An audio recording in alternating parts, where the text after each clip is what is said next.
Nous allons parler de nutrition comme outil de prévention dans le cadre du virage domiciliaire avec notre invité qui connaît bien le sujet, qui est Paul Tronchon, qui est le président fondateur de Saveur et Vie. Bonjour Paul.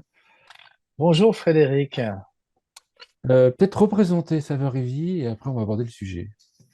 Ok, ça veut dire c'est une société de services à domicile que j'ai fondée il y a 23 ans maintenant, donc en 2001, pour répondre à la problématique de la nutrition des seniors et notamment sur la sortie d'hospitalisation. C'est l'élément fondateur.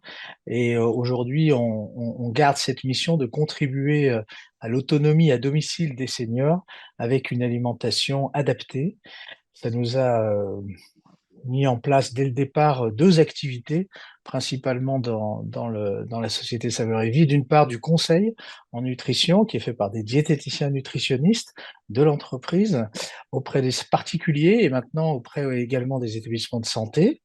Et puis, bien sûr, la livraison de repas à domicile personnalisée, l'environnement du portage de repas. On appelle nous plus la livraison de repas personnalisés parce qu'effectivement, la notion d'adaptation a été dès le début le moteur pour les clients de Saveur et Vie. Voilà. La question qui me vient, c'est qu'est-ce qui a changé dans les repas ou dans ton activité depuis 2001? Un élément Alors, important. Alors, bon, l'élément le plus important, c'est le volume quand même, hein. Donc, je me souviens d'avoir livré ma première cliente, je dis toujours ça. Et aujourd'hui, il y en a 10 000 tous les jours. Donc, bien évidemment, l'organisation a fait en sorte qu'on a amélioré énormément, finalement, la promesse de départ qui est de dire une personne, une vie particulière et donc une personnalisation de la prestation qui tient compte de son habitude de vie. Et ça, dès le départ, c'était la mission, mais le faire pour une personne, on peut dire que c'est plus facile que de faire pour 10 000. Et en fait, on se rend compte que c'est l'inverse aujourd'hui. Le processus fait que les clients, finalement, ont une large palette de solutions avec Saveur et Vie aujourd'hui. Ça, c'est ce qu'il faut retenir, très large palette de solutions. Et ce qui a changé également, c'est qu'on soit vraiment rentré dans une dynamique de prévention maintenant, et notamment prévention de la dénutrition. C'est assez nouveau parce que on en parle un petit peu plus maintenant. On a été aussi très tôt dans le comité de lutte contre la dénutrition qui est né en 2016. Mais la naissance de Saveur et Vie, c'était sur cette mission-là, mais on a pu vraiment la construire avec des études solides qu'à partir de 2011-2012. Et là, maintenant, on a des vrais résultats aujourd'hui sur la preuve qu'il faut effectivement faire de la prévention en sortie d'hospitalisation pour éviter que les gens reviennent, enfin, que les seniors reviennent à la case hôpital et fassent en sorte effectivement que le statut nutritionnel bénéficie finalement à l'autonomie à domicile. Voilà. Justement, tu as un petit peu abordé la réponse à la question dans ta dernière phrase. Comment est-ce que tu fais? Parce qu'en fait, généralement, on dit souvent il n'y a pas de prévention. Et puis les personnes âgées ont tendance à moins manger, moins d'appétit. Comment est-ce que tu fais pour être en amont de ce phénomène? Alors, quand on parle de prévention, c'est vrai que en général, on dit qu'il n'y a pas assez de prévention. C'est vrai, c'est toujours très vrai, et c'est pour ça d'ailleurs que le comité de lutte contre la dénutrition est né et que le collectif s'est réuni pour en parler un peu plus au niveau du grand public, en fait, hein. C'est effectivement vrai. Mais là, on parle souvent dans ce cas-là de la prévention primaire, c'est-à-dire ce que l'on doit faire assez tôt pour pouvoir faire en sorte finalement d'équilibrer son alimentation et à des moments clés où ça commence à basculer pour un certain nombre de raisons, et là on ne peut pas tous les citer, mais l'accès à l'alimentation pour certains, bien sûr, la maladie ou la dépendance ou une petite dépendance ou une faiblesse d'autonomie qui resserre finalement le type d'alimentation qu'on peut prendre, un certain nombre d'autres effets, bien sûr, l'isolement, etc. Tous ces sujets-là font qu'effectivement, sans avec pas de, finalement pas de conscience, on commence à déstabiliser son équilibre alimentaire. Donc là, cette prévention-là, elle est très dure à faire parce que effectivement, les aidants sont pas forcément sensibilisés, les personnes en situation de perte d'autonomie non plus. En revanche, il y en a une prévention qu'on active très bien, et c'est un petit peu le sujet plus de saveur et vie autour de ce moment-là, c'est la prévention secondaire. Donc, il y a eu un passage hospitalier, il y en a eu un, et à ce moment-là, il y a un diagnostic de dénutrition qui est souvent fait. Par contre, on ne le prend pas en compte pour le retour à domicile. Donc c'est là où on est en tout cas très efficace dans le cadre d'une activité comme Saveur et Vie, c'est-à-dire qu'on conjugue à la fois un conseil en nutrition à la sortie d'hospitalisation quand il y a eu un diagnostic de dénutrition, et ensuite, justement, on fait en sorte, dans l'accompagnement à domicile, de corriger la problématique de dénutrition, et c'est possible justement quand on le prend suffisamment tôt à la sortie de l'hospitalisation rapidement. Donc, là, on peut dire qu'il y a eu des avancées, hein, voilà, sur Justement, la c'est la prévention. question. Alors, tu devances toujours mes questions. Tu me dis que c'est possible de corriger la dérive, on va dire, sur la dénutrition. On peut le faire avec uniquement des repas ou il faut des compléments? Il faut des compléments. Là, tout dépend du stade de la dénutrition, bien sûr. Mais on peut le faire uniquement avec des repas, et bien sûr, et particulièrement quand, d'abord, quand il y a la dénutrition n'est pas sévère, quand elle est modérée, donc il y a différents, évidemment, types de dénutrition, et puis il y a aussi une possibilité d'enrichir les repas, et c'est tout ce que l'on fait également, donc en protéines et en énergie, pour faire en sorte non pas d'avoir la valeur dans la même formule que le complément nutritionnel oral, mais sur l'ensemble du repas, d'avoir suffisamment d'énergie et de protéines pour pouvoir corriger, effectivement. Donc ça, c'est tout à fait possible. C'est plus fin, c'est plus difficile. Ça demande bien évidemment d'abord un bon diagnostic de la dénutrition et ensuite un suivi réel et une composition de repas qui inclut l'enrichissement du repas. Donc, c'est-à-dire que c'est des repas quasiment sur mesure. Et Oui, jusqu'où, en fait, une entreprise comme Saveur et Vie peut aller dans le sur-mesure? alors parce qu'on est construit pour ça. Je dis souvent que c'est une grande surprise, mais on l'a évoqué dans nos échanges à plusieurs reprises depuis la naissance de Saveur et Vie. En fait, on est arrivé sur un marché qui est le marché du collectif, qui est lié avec des acteurs de la restauration collective, donc ils ne sont pas construits pour faire de l'individualisation de la Ah oui, prestation pour le domicile. Donc, la naissance de Saveur et Vie, ça a été de se construire vraiment autour de la personnalisation.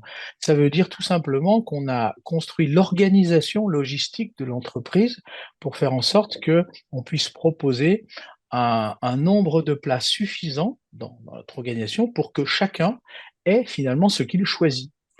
Il y a une proposition, évidemment, de menu du jour. Si ça plaît à la personne, eh ben, elle prend le menu du jour. Mais comme un restaurant, elle a un certain nombre de plats à la carte, au moins une dizaine de plats qui puissent remplacer le plat du jour. Et dans ce cas-là, elle choisit tout simplement. Et si elle n'est d'accord. pas capable elle-même de choisir son menu parce que c'est difficile, parce qu'elle n'a pas d'aidant à côté pour le faire, que ce soit un aidant professionnel ou un aidant familial, eh bien, elle nous dit ce qu'elle aime et ce qu'elle n'aime pas, et automatiquement, le logiciel, le système d'information affecte finalement ce qu'elle aime, ce qu'elle va donc manger.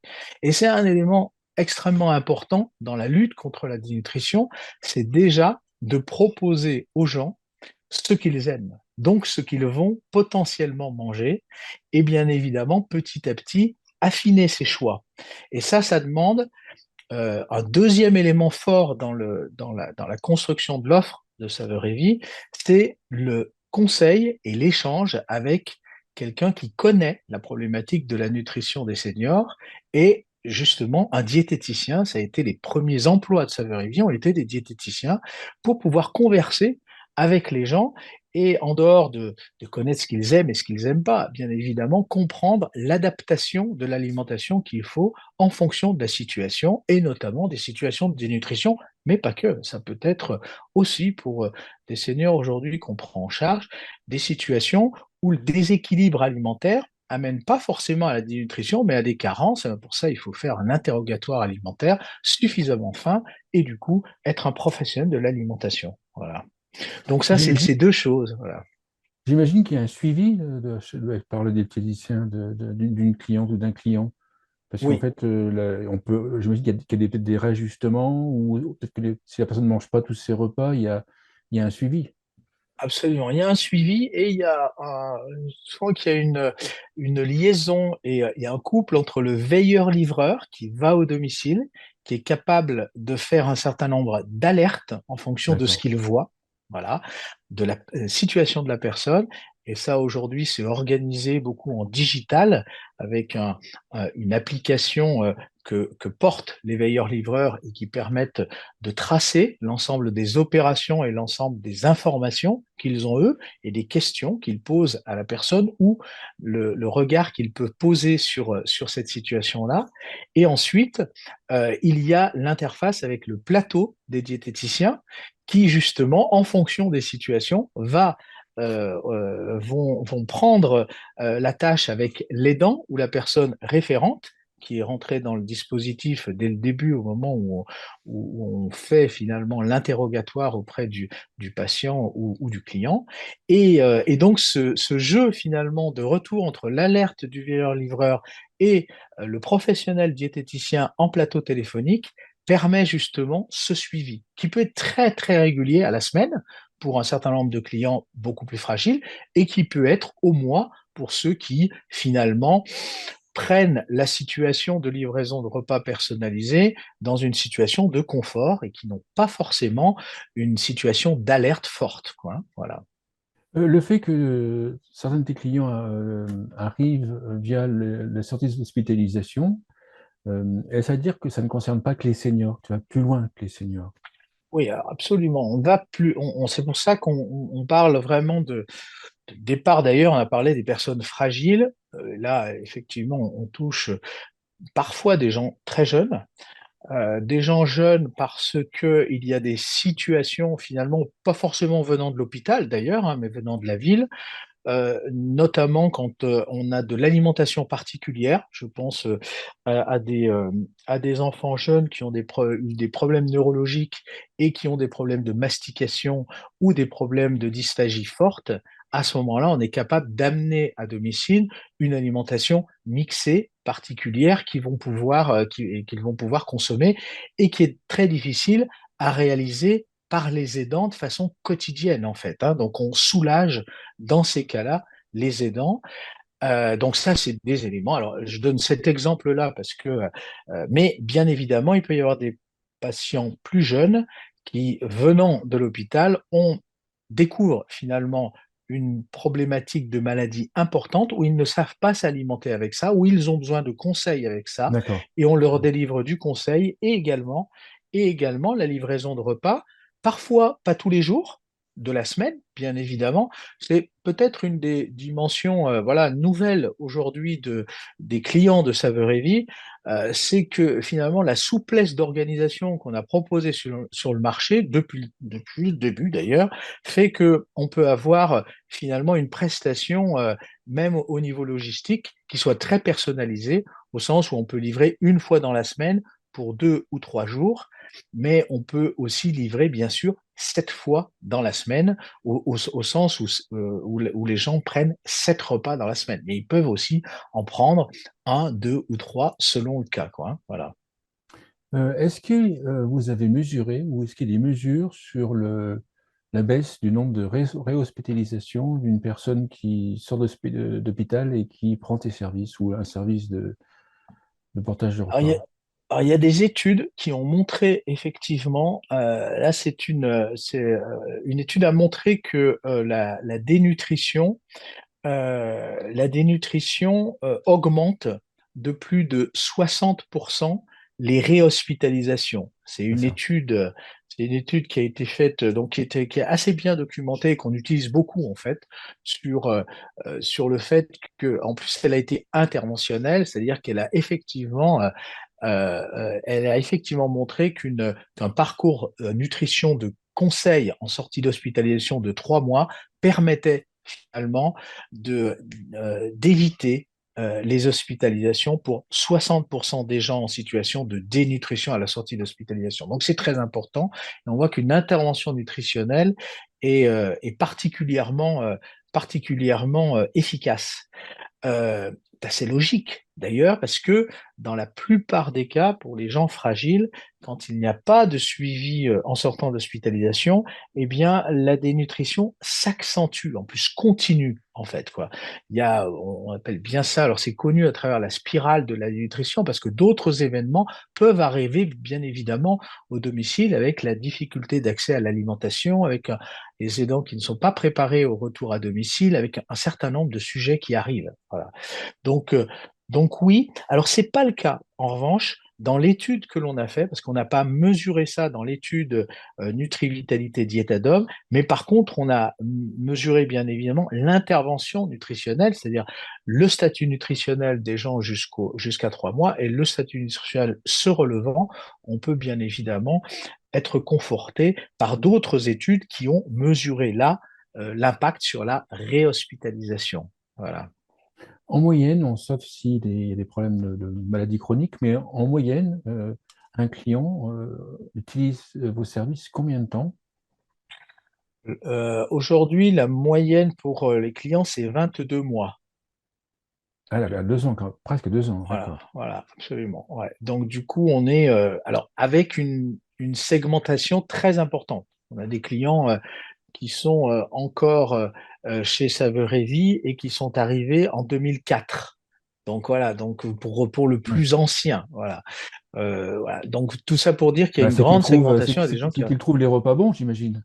ceux qui trouvent les repas bons, c'est aussi que c'est aussi parce qu'ils peuvent être venus à un moment donné, repartis et re-rentrer dans le dispositif. D'accord. Donc je ne dis pas qu'ils sont restés. Tout ça pour dire que il y a parfois des moments de fragilité et ensuite une possibilité de s'alimenter soi-même, bien évidemment, de se déplacer, d'avoir accès à la nourriture et de cuisiner, et ensuite de revenir dans une situation de fragilité et de revenir dans un dispositif qui permet de garder son autonomie quand même chez soi, tout en ayant une alimentation équilibrée. Donc c'est ce qu'on recherche autour de la solution Saveur et Vie.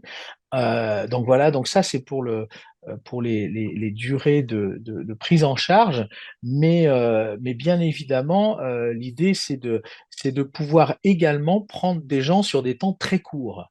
Pourquoi? Parce que, bien sûr, il y a un intérêt à être présent à la sortie d'hospitalisation tout de suite, même si il y a par exemple un temps d'attente avant de trouver pas forcément un soin de suite, mais bien sûr parfois une institutionnalisation en EHPAD ou d'autres solutions d'habitat. Et dans ce cas-là, on est là pendant une période courte. Ça, c'est possible aussi.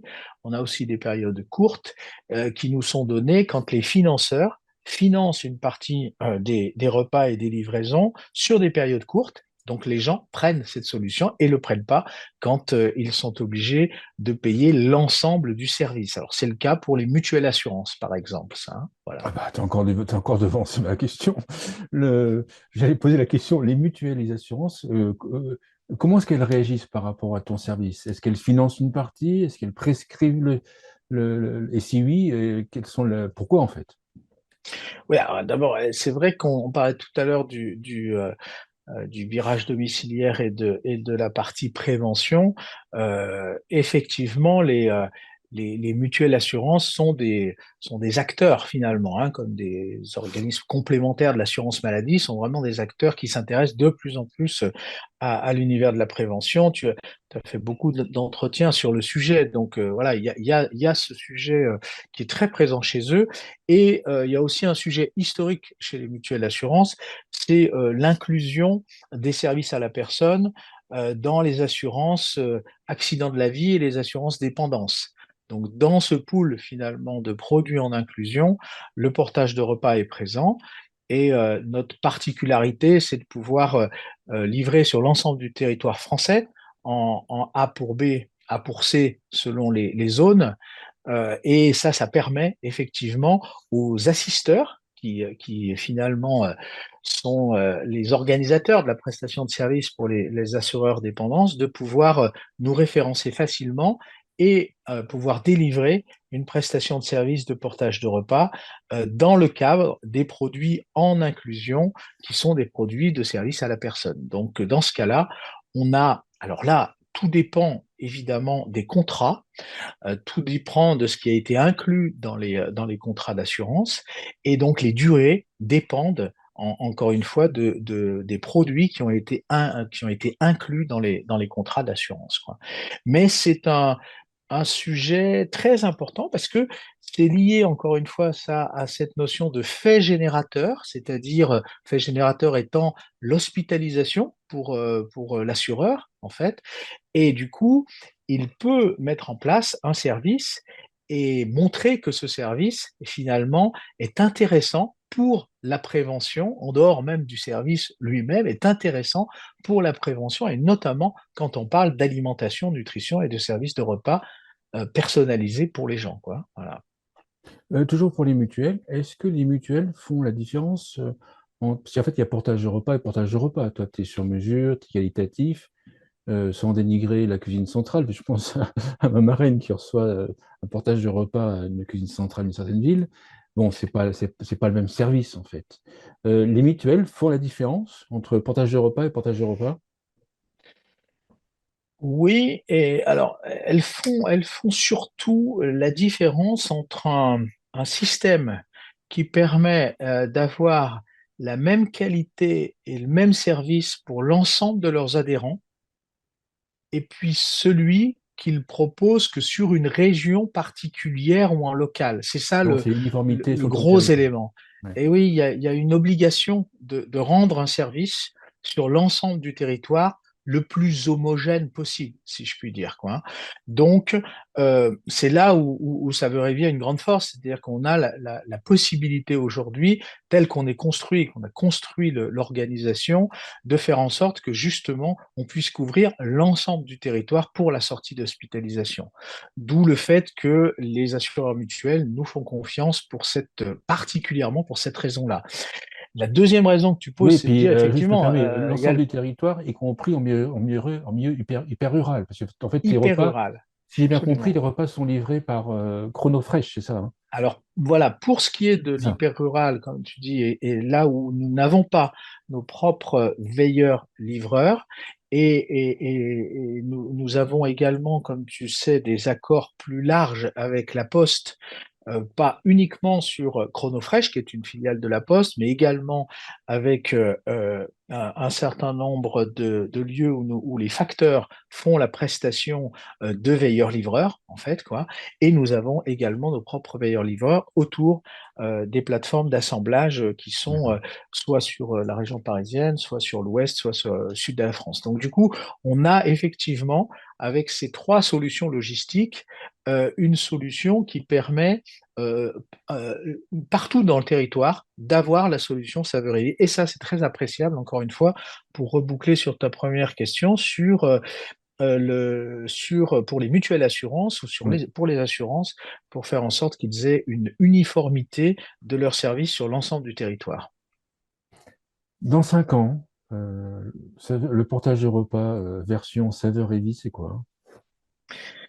Euh, alors, c'est plus de prévention encore. Ça, je crois que la mission qu'on s'est donnée dès le départ, on en parle beaucoup maintenant, mais c'était quand même vraiment présent. Pourquoi? Parce que j'ai eu ce parcours hospitalier qui m'a particulièrement marqué sur le fait que on devait absolument agir en termes de prévention et particulièrement la prévention secondaire. Je redis ça, je reboucle par rapport à ce qu'on s'est dit au début, mais c'est un élément fort du dispositif, et c'est surtout c'est montrer une efficacité, la prévention secondaire pour ce qui concerne en tout cas les seniors qui ont eu un passage hospitalier, parce qu'on a la possibilité aussi d'avoir, je dis souvent, un bon retour sur investissement. On sait que le coût de l'hospitalisation, c'est un élément clé, c'est un élément pour la qualité de vie, mais c'est un élément pour les coûts de santé. Donc, on est sur le bon trend aujourd'hui de preuve et de faire en sorte que justement, on va pouvoir continuer à agir, et dans 5 ans, d'avoir plus de conseils en nutrition, parce que finalement, tout ce sujet-là fait en sorte qu'on arrive à faire en sorte de faire payer le conseil en nutrition, ce qui n'est pas du tout évident au départ hein, dans la prestation, parce que l'acte diététique n'est pas remboursé par l'assurance maladie, donc il faut trouver un autre financeur, hein, et c'est toute la difficulté qu'a eu Saveur et Vie pendant tout ce parcours. Donc aujourd'hui, on arrive à faire ça grâce à l'effet de la preuve, finalement, sur la prévention, et deuxièmement, pour des acteurs qui s'intéressent à ce domaine-là, bien sûr, et deuxièmement, on va avoir de plus en plus, bien évidemment, de logique et d'interaction avec la prévention et la maladie chronique. Donc ça, c'est un élément clé dans 5 ans. On lance aujourd'hui des offres, on parle ça nos verticales santé, donc dans l'année, beaucoup plus adaptées pour les gens atteints de cancer, et on sait que sur les taux de dénutrition des patients, et 40% concernent les gens atteints d'un cancer. Donc ça, c'est extrêmement important, donc il faut s'occuper. Et là aussi, c'est des offres un peu plus spécifiques, il y a un accompagnement particulier qu'il faut avoir. Et puis également, on sera plus présent encore qu'aujourd'hui, justement, sur la sortie d'hospitalisation avec les acteurs de l'hôpital qui s'intéressent bien évidemment à des partenaires comme nous pour pouvoir améliorer finalement leur expérience patient en dehors de la période d'hospitalisation, mais aussi après l'hospitalisation. Une conclusion ou alors un point que tu veux rajouter? Ouais, que finalement le virage domiciliaire, et là on le sait, il est bien en route. On voit bien que les sujets commencent à être ancrés dans la loi, notamment avec la nouvelle PPL, donc la loi sur le bien vieillir, ou en tout cas la proposition de loi, donc le premier élément, et là aussi montre encore une fois que l'axe de la prévention commence à rentrer dans la loi. Donc je pense que ça, c'est effectivement très important pour continuer finalement notre démarche dans ce sens-là, et également qu'on ne le fera pas tout seul, souvent la prévention. Je dis souvent ça, et dans toutes les études qu'on mène, il y a vraiment une logique de se mettre en association, et on l'a fait beaucoup avec l'activité physique adaptée, qui est un sujet clé finalement de liaison entre la nutrition et l'activité physique. Et c'est peut-être ça, l'avenir, c'est de le faire ensemble pour faire en sorte d'être encore plus efficace, quoi. Et donc en association avec d'autres. Super, merci, merci Paul. Je rappelle que tu es Merci. président fondateur de Saveur et Vie. Merci beaucoup. Merci Frédéric. À bientôt. Au revoir.